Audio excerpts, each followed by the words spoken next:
Aproximadamente hace unas 3 semanas, me despertaba bruscamente en medio de la noche a causa de una sensación extraña, esa sensación de que alguien o algo te observa. A causa de esto me despertaba todas las noches, mi reacción eran siempre sobresaltos y unos extraños escalofríos que recorría todo mi cuerpo. Por más de 2 semanas de estarme despertando en la madrugada no veía más que la profunda oscuridad de mi cuarto, y así me la pasé horas de desvelo tratando de conciliar el sueño, pero siempre que me quedaba profundamente dormido, la misma sensación de que me observaban regresaba a los pocos minutos y me arrebataba el sueño que tanto me costaba conciliar. Hasta que una noche cuando me desperté no me sobresalté, sino abrí mis ojos lentamente hasta que por fin lo vi, era el rostro de un ser humanoide con unos grandes y penetrantes ojos verdes fosforescentes, de piel grisácea y grotesca, con una boca muy grande con dientes enormes como los de un sabueso que formaban una mueca muy rara, tenía pequeños y negruzcos pelos alrededor de su cara y parte de su cuerpo, también contaba con unas enormes manos esqueléticas como si fueran garras que se recargan sobre mi ventana. Fue solo unos 2 o 3 segundos lo que lo vi antes de que se alejara de mi ventana y se agachara y se perdiera completamente de mi vista.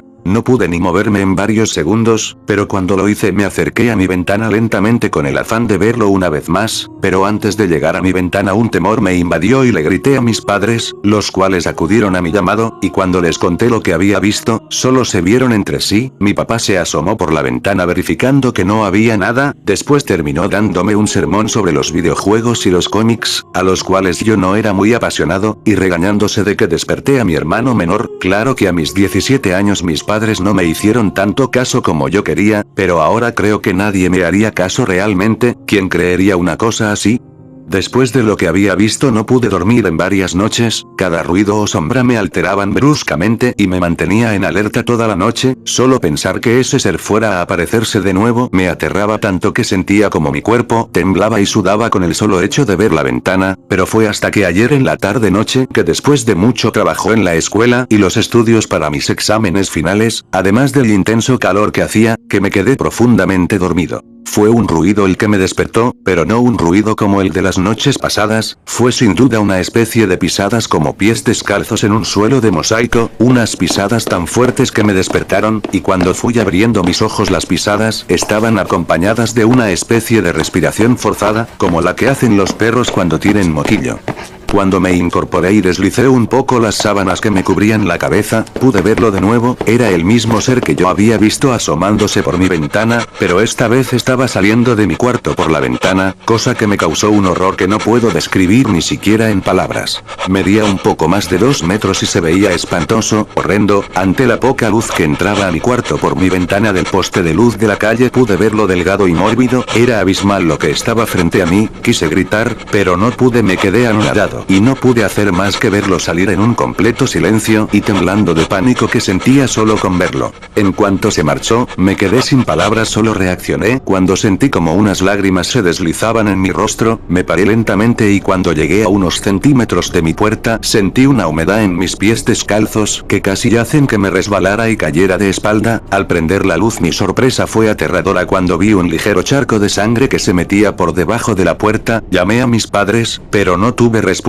alguna. Al abrirla di un grito al ver un charco ligeramente más grande que recorría todo en el pasillo, y al final de este charco se encontraba mi madre. Me acerqué muy lentamente hacia ella temblando y con mis ojos empapados en lágrimas, y al llegar hasta donde se encontraba su cuerpo di un grito tan fuerte y profundo que sentí que retuvo en cada rincón de mi casa, pues mi madre ya no era nada de lo que recordaba, su mandíbula junto con su garganta y pecho ya no se encontraban, solo era un cascarón vacío, y alrededor de ella se encontraba un enorme charco de por todas partes, incluso del techo caía grandes gotas de sangre. Con lágrimas en mis ojos corrí hasta su habitación solo para encontrar a mi padre muerto recargado en una esquina del cuarto, el cual estaba matizado de rojo. El cuerpo de mi padre se encontraba con el abdomen destrozado y sus intestinos se encontraban en sus pies, su rostro parecía haber sido arañado, pues sus ojos salían de sus cuencas y la piel de la cara le colgaba, además le faltaba el brazo derecho. Al ver tal cosa sentí un mareo muy grande que casi me desmayo, pero lo único que pude hacer fue correr con mi rostro envueltos en lágrimas y casi sofocado por el nudo que tenía en mi garganta. Resbalé en el pasillo con la sangre de mamá, y al pararme toda mi ropa estaba cubierta de su sangre. Por mi mente solo pasó una pregunta: ¿cómo es que no escuché nada de lo que pasó? Seguí corriendo hasta que llegué al cuarto de mi hermanito de 5 años y al abrir la puerta encontré solo una plasta rojiza y rosada en su pequeña cama con uno que otro hueso saliendo de esta y vi su pequeña cabeza de mi hermanito que ya hacía al lado de su cama. Yo solo grité y me alejé de allí con dirección al teléfono, pero en la sala había un completo desastre como si alguien estuviera buscando algo. No distinguí el teléfono por ningún lado, pero sí vi el brazo de mi padre con lo que parecía ser un cuchillo muy grande al lado de un par de tripas regadas por la sala. Entonces escuché un ruido que venía de mi cuarto, era la ventana. Pensé, pero no había olvidado cerrarla, eran unas enormes pisadas y un golpeteo muy fuerte. Tomé el cuchillo, que me costó trabajo zafar de entre los dedos del brazo mutilado de mi padre, y me escondí en una pequeña alacena que más bien parecía bodega a la cual atoré con una escoba de madera y me quedé allí sollozando mientras abrazaba mis rodillas y pensando por qué a mí no me había matado. Alcancé a escuchar un grito que parecía más un aullido como de un animal, un quejido que logró devastar la poca cordura que me quedaba. No sé cómo me quedé dormido, pero unos enormes golpes en la puerta de la alacena donde me encontraba me despertaron, no supe qué hacer, creí que esa cosa me había encontrado y me mataría, solo sostuve el cuchillo muy fuerte y empecé a llorar y a gritar: fue mi culpa, yo tuve la culpa. De pronto, unos policías lograron abrir la alacena, por el miedo de los golpes casi hiero a uno y me sacaron de allí bruscamente. Había una patrulla, yo me encontré desconcertado sin saber qué pasaba. Yo sé que me encontraron manchado de sangre y con un cuchillo en las manos, que casi haría un policía cuando me sacaron de la alacena, y que toda la casa tiene mis huellas y pisadas con sangre, además de que grité que fue mi culpa, pero le juro, señor juez, que esa es toda la verdad. Por favor, no me mande a prisión, no lo haga, se lo imploro por Dios. Le juro que yo no fui. Fue lo que se asomaba por mi ventana.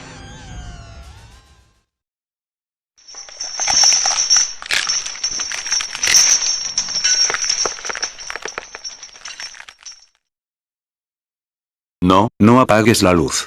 No, no tengo miedo a la oscuridad, pero sí a lo que pueda ver cuando luego la encienda. ¿Desde cuándo? Desde que tenía 5 años, hace mucho tiempo ya. El pueblo en el que me crié era muy pequeño, perdido en medio de la Mancha, donde no había mucho salvo el ayuntamiento, la iglesia y un bar. Mi padre había heredado una casa cuando mi abuelo murió y su legado se repartió, y era una casa de esas de muros gruesos, 2 pisos y bodega, con una escalera estrecha que subía a los dormitorios. No la recuerdo más que de una forma vaga, porque después de lo que ocurrió mi familia se mudó lejos. Una noche mis padres iban a cenar con mi tío Alberto y su mujer. Como ellos no tenían hijos, me dijeron que tendría que quedarme solo unas horas. Pero me da miedo, hay un loco suelto. Aquella noticia era el alimento de las conversaciones morbosas del pueblo.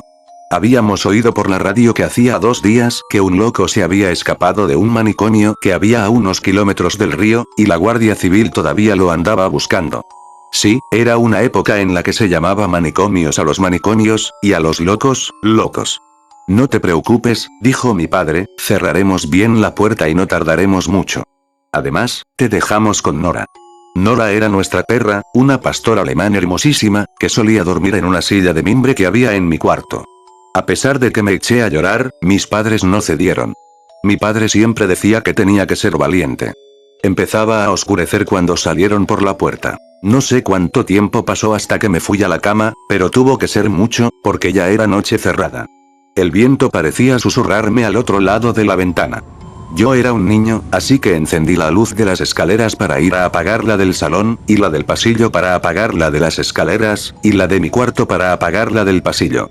Y luego llegó el momento de apagar la luz del cuarto para ir a la cama, 2 metros que cuando no me llevaba mi madre de la mano siempre me daban pánico. No tenía lámpara en la mesilla, así que tenía que hacerlo en la oscuridad.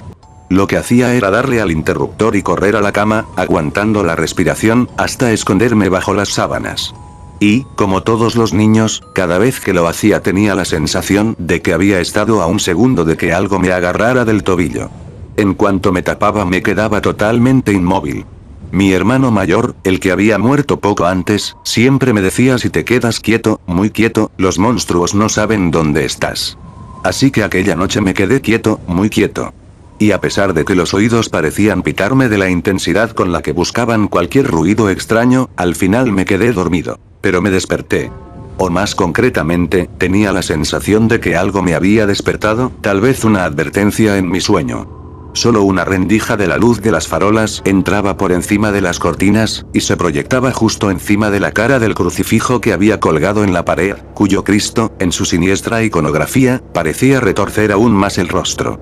Pero a pesar de lo inquietante que me parecieron los dos ojos pintados que me miraban tan fijamente, había algo más, lo sentía como una presión en el pecho que me avisaba, como a todos los animales que son presas, de que algo ocurría, que de alguna forma una presencia en la casa la tenía con una amenaza. Durante mi sueño me había destapado un poco, y tenía un pie fuera de las mantas. Lo notaba helado, pero no me atrevía a moverme, ni siquiera me atrevía a respirar muy fuerte por si el ruido atraía a lo que fuera que estaba allí, en alguna parte, tal vez acechando ya en la escalera. Los minutos pasaban, y a cada latido esperaba que algo informe saltara sobre mí. La puerta se abrió, muy suavemente, y oí unos jadeos, y luego oí cómo cedían las cañas de la silla de mimbre. Quería decir Nora, ven, notar su peso junto a mi cuerpo, que era lo más frágil que existía en ese momento, quería notar el tacto de su pelo, la defensa de su musculatura. Pero no me atrevía siquiera a despegar los labios. Pasaron unos minutos, su jadeo parecía un poco más lento, pero tenía un matiz expectante. Y entonces empecé a oír otro ruido, un goteo, plop, plop, plop, que parecía venir de todas partes y ninguna. Los minutos pasaban agónicamente despacio. Y mi imaginación empezaba a jugarme malas pasadas, de esa manera en que en la penumbra la oscuridad parece llenarse de manchas de tinta que bailan y se amalgaman y se devoran. La cara del crucifijo parecía fluctuar, y una y otra vez me parecía ver que giraba la cabeza unos milímetros. Y yo apretaba los ojos con fuerza prometiéndome no volver a abrirlos, pero no lograba aguantar y miraba de nuevo, y la madera parecía viva y que su boca se estremecía. Y el plop, plop, plop insistente parecía adaptarse a mis latidos. Un sudor frío empezó a cubrirme la frente, el cuello y el pecho, pegándome a la piel el pijama. No pude evitarlo. Si te quedas quieto, muy quieto, los monstruos no saben dónde estás, pero me moví. Apenas fue 1 centímetro, intenté esconder el pie en silencio. Y me volví a quedar petrificado cuando noté que Nora había parado de jadear, como si hubiera percibido también la presencia que yo notaba, como si se hubiera dado cuenta de que ese minúsculo desplazamiento había alertado a lo que sea que me rodeaba por el pasillo. Noté cómo se acercó a mi cama y me olisqueó el pie, como si quisiera corroborar que efectivamente aquello había sido lo que nos había descubierto. Después volvió a jadear un poco, como desasosegada, y luego empezó a lamerme el pie, como si quisiera curarme una herida futura. Plop, plop, plop. Era lo único que oía de verdad entre los pasos que imaginaba acercarse haciendo crujir el viejo parqué. La respiración caliente de Nora acariciaba mi pie y su baba se deslizaba entre mis dedos. No paraba de lamerme, y por un momento el terror me invadió cuando pensé que quizás intentaba decirme algo, tal vez me estaba pidiendo que me levantara y que la siguiera a un lugar seguro. Pero el miedo me atenazaba, imaginaba que en cuanto pusiera un pie en el suelo una mano surgiría de debajo de la cama y me arrastraría a la negrura. Y aquel goteo cada vez se hacía más penetrante, más contundente, como marcando una cuenta atrás. Como el tiempo es informe, pasaron minutos u horas, una duración indeterminada remachada por la gota, la lengua de Nora, la cara del crucifijo. El intervalo más largo de mi vida. Y quería incorporarme y abrazar a la perra y correr a la calle, y mi cuerpo me había abandonado, aún más aterrado que yo mismo. Empecé a llorar sin hacer ruido. Fue en ese instante cuando todo se precipitó. Oí la puerta de la calle que se abría. Mamá, querría haber gritado, lo grité en mi mente una y otra vez, pero ni siquiera me salió un murmullo. Plop, plop, plop. El sonido de las llaves que mi padre dejaba siempre colgadas de la escarpia junto a la puerta de la casa. Los ojos de madera que seguían mirándome. Mamá, susurré para las sábanas. Los lamidos de Nora que se hicieron un poco más rápidos, como suplicantes, tras un segundo de pausa. Las lágrimas que seguían escurriéndose por mi cara. Plop, plop, plop. El roce de los abrigos de mis padres, el tintineo del perchero. La cara labrada que parecía agonizar un poco más. Mamá, volví a susurrar con la garganta seca. Nora seguía rozándome con su lengua. 2 pequeños charcos marcaban mi almohada. Plop, plop, plop. Un sonido como de vasos en la cocina. Un brazo de madera que por un momento pareció oscilar. Mamá, muy tenue, como tras un velo de terciopelo. Nora se detuvo a escuchar mi voz. Mi respiración entrecortada, mis ojos inflamados sin ver nada. Plop, plop, plop. El silencio en la planta de abajo porque tal vez me habían oído. La boca de madera parecía querer decirme algo. Mamá, y esta vez pude oírme. Nora que volvía a lamerme, con más urgencia. Mi corazón que saltaba. Plop, plop, plop. La luz de la escalera, las pisadas en los escalones. El pecho tensado por la crucifixión respiraba. Mamá. Grité por fin, con la potencia de la desesperación. Los lamidos de Nora que se volvieron frenéticos. El olor de mi propio sudor. Plop, plop, plop. Las zancadas precipitadas de mis padres. Las gotas rojas bajo la corona de espino se deslizaban. Mamá. Mamá. La lengua de Nora. Mis ojos que intentaban aferrarse a la rendija de luz del pasillo que ya entraba por la puerta. Mis padres que entraban en la habitación. Entonces mi madre encendió la luz, grabándome 2 imágenes para el resto de mi vida. Una fue la de Nora en la silla de mimbre, con una herida en el cuello de la que la sangre goteaba haciendo plop, plop, plop. Y la otra, la cara del loco que me lamía el pie.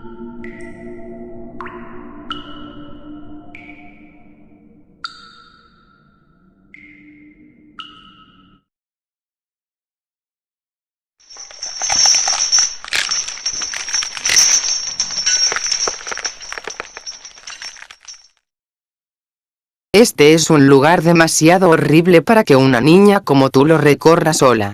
Dijo una voz grave y juguetona al mismo tiempo, una voz cuya procedencia la niña desconocía, pero que hizo que otra pequeña voz en su mente le gritase, «Corre». Y eso hizo, corrió. No sabía dónde estaba, tampoco de quién huía, solo sabía que debía correr, que algo terrible pasaría si el que emitió la voz la alcanzaba.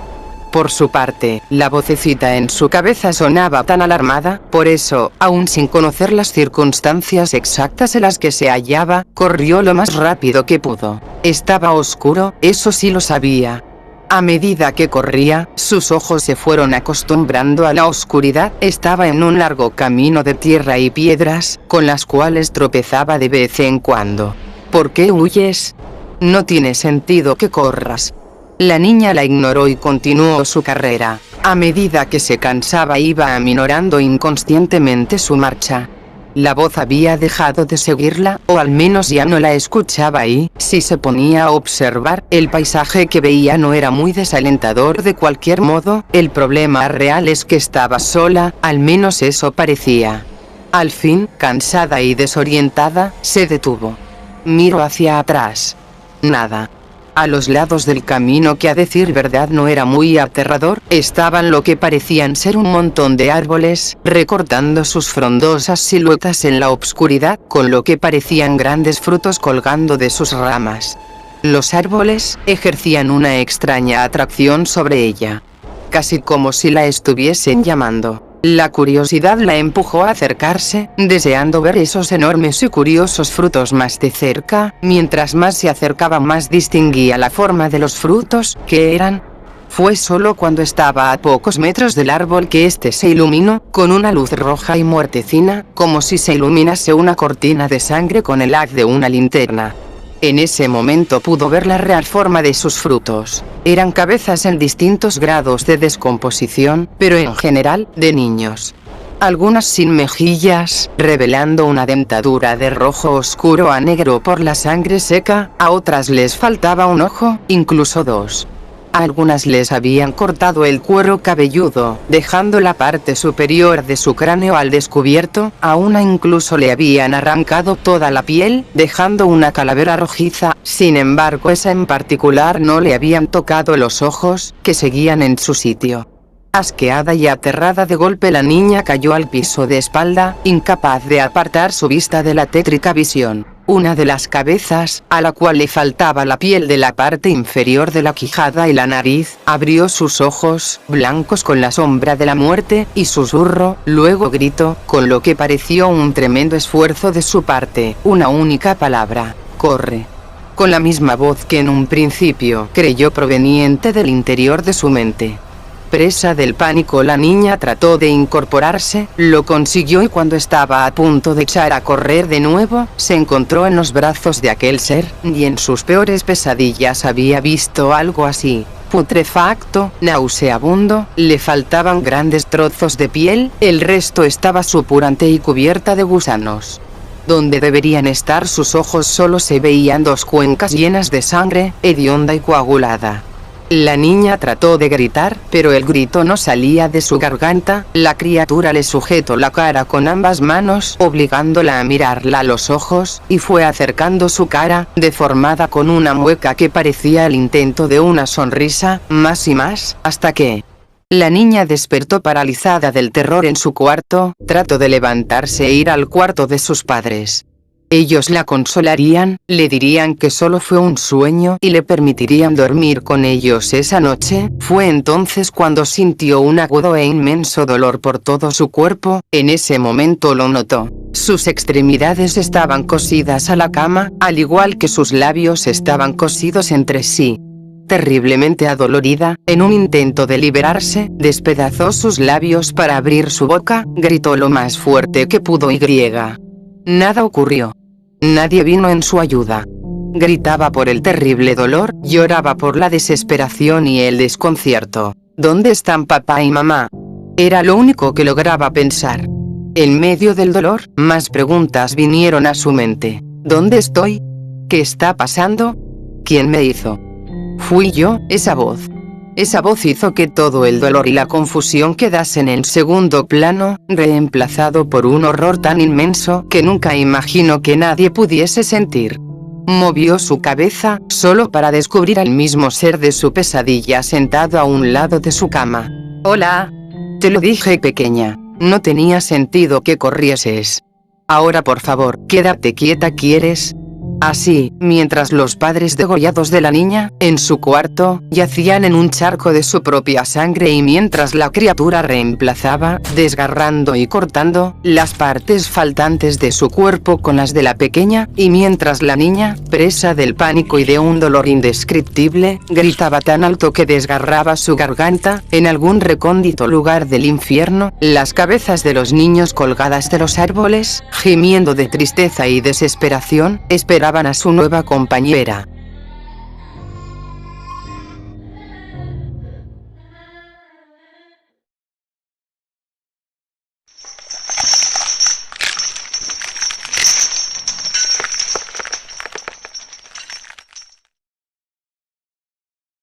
Una triste y gris mañana de otoño, Ana y Manuel, un joven matrimonio, se dirigieron a un chalet que estaba a la venta en las afueras de la ciudad. Era grande y algo antigua, aunque la familia que vivía actualmente en ella la había restaurado. Llegaron a la casa y picaron a la puerta. Aguardaron fuera bajo la fina lluvia que comenzaba a caer, hasta que por fin, unos segundos más tarde que a ellos se les hicieron eternos, oyeron unos pasos en el interior de la casa. Una niña muy pálida, con aspecto de estar enferma o de haberlo estado recientemente, les abrió la puerta y les saludó cordialmente. Buenos días, señores. ¿Qué desean? Buenos días, pequeña, contestó amablemente Manuel. ¿Están tus padres? Veníamos a ver la casa. No, no están. Pero pasen, que yo misma les enseñaré la casa.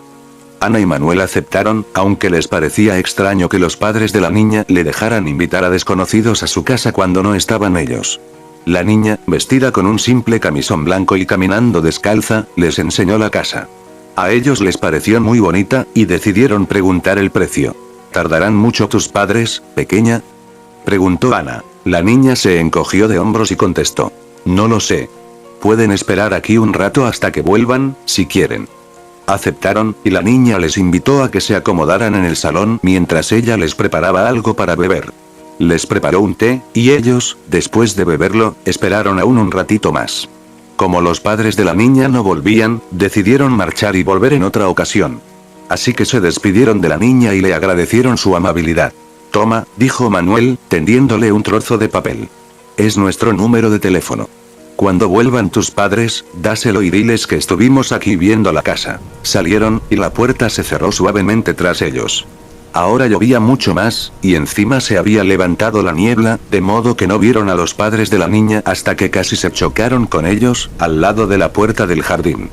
Parecían muy tristes, y vestían enteramente de negro. Buenos días, señores, saludaron. ¿Venían a ver la casa? Preguntó el padre. Lo sentimos mucho, teníamos asuntos pendientes que no podíamos dejar de lado, pero pasen, pasen, que les enseñaremos la casa. La culpa es nuestra, contestó Manuel, por no haber llamado antes para avisar, pero no pasa nada, ya hemos visto la casa, y tenemos que decir que nos ha gustado mucho, es preciosa, queríamos igualmente preguntarles por el precio. Al escuchar estas palabras, los padres de la niña se asombraron y la madre exclamó: ¿pero cómo han entrado? Nos abrió su hija, y ella misma nos enseñó la casa, fue muy amable. Eso es imposible, contestó asustado el padre. Acabamos de regresar del entierro de nuestra única hija, que falleció anoche por un terrible catarro, por culpa de dejar la ventana de su cuarto abierta mientras dormía.